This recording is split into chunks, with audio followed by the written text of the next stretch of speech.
Hey guys, today we have the announcement for the March event of the 10-year anniversary, and this time it is going to be a Horde of Heroes event. But unlike any other year before, this year we get access to every single Horde of Hero since 2014.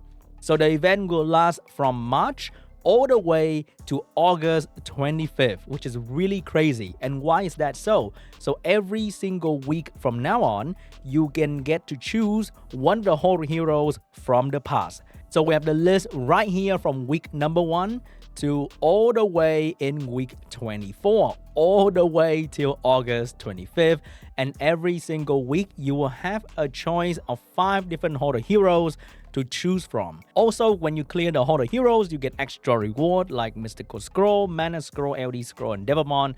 But the most important thing for many people who start playing Summoner Sword anywhere after the first week, you might not have access to certain unit. For me personally, I started playing right at the Wind Sylphid Horde of Heroes. I entered Horde of Hero and it was the strongest thing in this game back in the day. So I didn't have access to the Light Ninja or the Dark Pirate. So I am going for the Dark Pirate in the first week of the Horde of Heroes. And that is pretty much the event. You get free 4-star to choose from every single week. I want to do a quick review for every single week here. I'm not too sure if you guys want a deep dive of all the LD unit that you guys can see in all the lists here, because I think the normal unit are not too hard to get nowadays, or you don't really need any one of these specifically. Now let's go all the way back to 2016. For the first week of Holy Hero, we have Fire Ninetail can be bought in Guild Shop now. Water Rakshasha I think can also be bought in Guild Shop. Wind Undyne is okay, nothing too crazy. Good, but not like you have to get it. Light Ninja or Dark Pirate. So Light Ninja can be used as a leader skill for Kabila or Asher, so can be useful for your siege offense. But Dark Pirate, I personally don't have this unit, so I'm quite excited to give it a try in Dungeon. So I'm not too sure just yet, but I know that she has perfect AI for Dungeon team, so there can be some application right there. Personally, if you want to go for like some sort of weird speed dungeon team, you might want to try Dark Pirate if you don't have it. Light Ninja is more for speed leader for your light attack booster, which are going to be Asher and Kabila, can also be good. If you care about outspeeding in Siege or guild content, you might want to go for the Light Ninja. If you're more of a PvE kind of guy, I think Dark Pirate can be great in theory crafting some sort of speed dungeon team. Week number 2, first we have Fire Kung Fu Girl, not too crazy. Water Vampire, I think can be bought in Guild Shop. Wind Sylphid is not too important in anything as well. And we have Light Succubus, which is like the free-to-play Hathor with AoE Sleep, can be good. Dark Phantom Thief is very popular in Siege defense because very hard to kill sometimes and can do very good damage. So it depends on your playstyle. You like the control, you go for Light Succubus. You like the damage, you go for Dark Phantom Thief. Week number 3, Elemental unit, not too important. I think Water Samurai can be fused as well. Light Sylph actually. I don't have this unit. I personally fed all of my Light Sylph away back then because I thought, not like I'm gonna play this game for 10 years. So he wasn't anything crazy back then. I fed all of him to max skill Beretta. What a fucking idiot I was. Alright, I don't have any one of these guys, so I'm gonna get him because I need to have him, okay? Dark Death Knight is really good. If you have these two, I recommend go for Dark Death Knight because he can tank a lot of things in Guild War offense. I love this guy to death. He's really good, okay? I use him a lot just to tank as a dark tank because not only he can tank really well, he can protect the team from, AoE damage as well if the enemy happen to attack the other teammate. So Dark Death Knight, really good, very easy build. And moving on to week number 4, we have Light Pirate Captain and Dark Magic Knight. Oh god, I still remember back then I made a video about these two units and it was very controversial because I think I wanted to use the Light Pirate Captain because he seemed to provide more value over Dark Magic Knight and people were fuming over my opinion. But nowadays, nobody really uses these two units. They didn't buff the Light Pirate Captain AI so that he's going to be better in Steel Fortress. Nobody really used the Dark Magic Knight as well because of her very low base speed, lack of damage, lack of healing. She doesn't do anything special. So in this week, I'm not too sure what you should get between these two units. It's more about Pokédex, but if you have everything already, Then maybe Dark Magic Knight for the LD speed lead that might get buffed in the future. Who knows? Not too important. You can pick whatever. You can pick another Wind Mermaid for your siege. I don't care. But you can take whatever.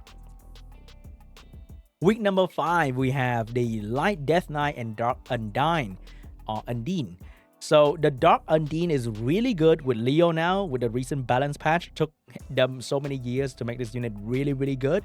So you can switch the Leo HP and Leo can one-shot immediately. Light Death Knight, speed lead, funny little HP switching. Somehow these two units do very funny similar thing, but in a different fashion. So take whatever you don't have, and if you already have both of them, I'll probably take one more Dark Undine so that if I happen to summon another Leo, I have 2 Leo combo. One shot, free win in Siege. Amazing. Week number 6, we have Light Pirate and Dark Rakshasa.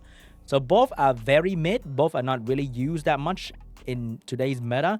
So you can take whatever you want. Personally, I like Dark Rakshasa because if you didn't know, you can go to the game right now. You're watching me on your PC, and then you can take out your phone, look at the Dark Rakshasa leg, okay? Because she has a tattoo in there, so she's pretty unique, kind of cool. The rest of the family doesn't have the tattoo on the leg, but Dark Rakshasa, she has the funny little tattoo. Don't ask me why, I know. Week 7, we have Light Brownie and Dark Cobalt Bomber. They both do the same thing. AoE strip into a debuff.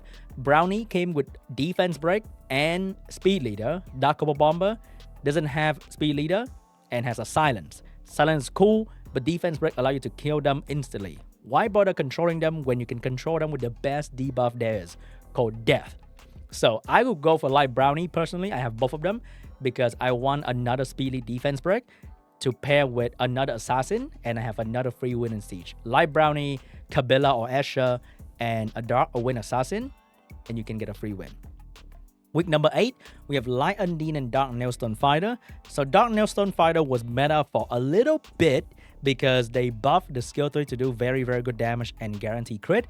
So a lot of people were building Dark Nailstone to one-shot unit through Triana passive. But the higher rank you go, the tankier the target become, and very hard for Dark Nailstone to one-shot thing. And also, Triana is not really that meta anymore in high-rank content. You don't see him very often. But he can still be used in low rank to one-shot through Triana passive with, like, let's say, Kamoon, Konamiya, and Dark Nailstone Fighter. Very fun combo. Light Undine is still far from being very strong. So if you don't have both of them, or you have both of them, I would take the Dark Nailstone for one more damage dealer. Week number 9, we have Light Assassin and Dark Jack-O-Lantern. Assassin is my favorite family in this game. Dark Jack-O-Lantern is also really fun. So personally, I think Light Assassin requires way too much setup. Meanwhile, Dark Jack-O-Lantern set up his own damage and do very good damage. So I personally go with Dark Jack-O-Lantern. Week number 10, we have Light Phantom Thief and Dark Ninetail Fox. So, we have Water Skydancer over there too. You know what? The LD in this week are not really that good, but for an early, like for my beginner account, the account that has none of anything over here, I might go for Water Skydancer because I don't know where I'm going to get one. And for a beginner that has none of this thing, Water Skydancer is probably the strongest one in this week. That might be a bit controversial because LD 4-star, who knows when they're going to get buffed to Oblivion and become really good. But Dark Ninetail Fox is okay. Light Phantom Thief has been buffed many times, still irrelevant. But Water Skydancer, my main account have 5 built max skill because I can spam them all day if I can because the damage, very easy to build. It's just amazing. And for early game player, you really need a speed leader and siege content for your offense. Water Skydancer is really good, man. I'm not too sure about week 10 though. Between the LD, I'm leaning more towards the Dark Ninetail for the skill 1 branding. But honestly, Water Skydancer is really good for that one. But it's going to be a long time to go until week 10. So if by then you already have Water Skydancer, you might want to go for the LD one. Week 11, we have Light Kung Fu Girl and we have Dark Brownie Magician. Light Kung Fu Girl is still really good strip control unit. Dark Brownie Magician is something that can be a great meme with the skill 3. But Light Kung Fu Girl is way better. They both do the same thing. AoE strip, but Light Kung Fu Girl is just way better. Week 12, Light Chakram and Dark Assassin. Dark Assassin is one of the strongest damage dealer outside of RTA, maybe even in RTA if you know the right team. Dark Assassin is incredible. Really good, really easy to build, absolutely incredible. I use this unit every single week in Siege and War Guild Battle. It is insanely good and combo really well with Light Brownie Magician that you're gonna get earlier. Week 13, oh my god, halfway there. We have Light Joker and Dark Succubus. Not a huge fan of these two units. Light Joker is kind of funny, strip into debuff, and potentially bomb as well. Probably better than Dark Succubus. Light Joker actually seen use in defense and offense, but Dark Succubus not really. So Light Joker clear here. Week 14, we have Light Jack-O-Lantern and Dark Barbarian King. Dark Barbarian King is like it's a copium in the unit form. Light Jack-O-Lantern is actually relevant in Siege defense nowadays because they buff him and now he's tanky. He deal damage based on speed, he get faster, all the fun stuff for a good unit. Double Barrack King is like, if you get lucky with this guy, your next week is gonna be very unlucky because it's very hard to get lucky with this guy. Week 15, we have Light Rakshasa and Dark Dice Magician. So for this one, I think Dice Magician will probably be better for Siege defense. Light Rakshasa has some PvE usage, but not in any meta team whatsoever. So potentially Dice Magician is going to be greater for PvP. Light Ninetail or Dark Samurai in week 16. I personally use Dark Samurai a lot for Cleave in 4-star Tower and Siege. We pair him with Galleon Bernard, or just pretty much Galleon and any stripper, and then Dark Samurai will absolutely destroy everything in front of him. Week 17, Light Gargoyle and Dark Sylph. So for this one, Dark Sylph is another Hathor but 4-star unit. I personally like Light Gargoyle a lot. It's kind of funny to use with the provoke and the increased cooltime. I think Light Gargoyle is more fun to use if you don't have any one of this. Dark Sylph is like, I don't know. I don't like sleep debuff that much personally, because you can wake them up. But Dark Gargoyle though, it's kind of funny. Light String Master or Dark Blade Dancer in week 18. This one is tough because they are both really, really good. Light String Master is Light String Master is probably used more often in high tier Siege, but Dark Blade Dancer is also really good with AoE strip, 100% chance, and into many good debuff. But Light String Master is a bit easier to use with a Lulu and another tanky unit, and she can just slowly burn the enemy down. Personally, I've seen more use of Light String Master, but Dark Blade Dancer can also be used in RTA. So in this week, if I don't have any one of this, maybe for a more casual player, I think Light String Master is going to be much easier to use.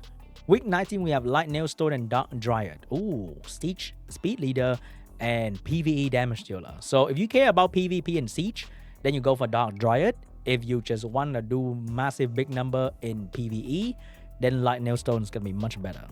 Week 20, Light Poison Master or Dark Horrors. Oh, Dark Horrors is way better. I think Light Poison Master has been buffed 1 time, maybe 2 times very, very soon, but still not very relevant at all in any Siege content yet. But Dark Horrors has been very funny in RTA and can also be good on arena defense. So Dark Horror is better here. Week 21, we have Light Barbarian King, Speed Lead, funny damage in Siege PvP. Dark Chakram, irrelevant since the day she was born. So I think Light Barbarian King is going to be way better here. Week 22, Light Cannon Girl and Dark Hypnomel. Both are not really amazing. Light Cannon Girl is heavily countered by Dark Gargoyle, and Dark Hypnomel is very hard to set up and only relevant if you have Celia, the Light 5-star Harp Magician. So this one is a tough one. If I'm a new player, I would take Light Cannon Girl for Necro purposes, and I would not awaken Light Cannon Girl and use Light Cannon Girl in Necro. Week 23, we have Light Samurai and Dark Sniper. Light Samurai is being used a lot. I also use this guy a lot in Siege Cleave, so I would take another copy of Light Samurai if I already have the Dark Sniper. Week 24, we have Light Black Tea Bunny and Dark Gargoyle. Dark Gargoyle is a cheat code against so many light damage dealer, defense breaker in Siege. So Dark Gargoyle is incredible in this position. Alright guys, that was my quick evaluation for all these units. You never know, in a month or 2 or 4 or 5, there might be a balance patch that buff many of these units potentially, and I would change my mind against them. But at the moment, those are my opinions. Let me know yours in the comment section down below. And hey, what do you guys think about this amazing event that's about to happen to the game? I think it's a great event, that's for sure. Thank you so much for watching, and I'll see you guys in the next video. Bye bye.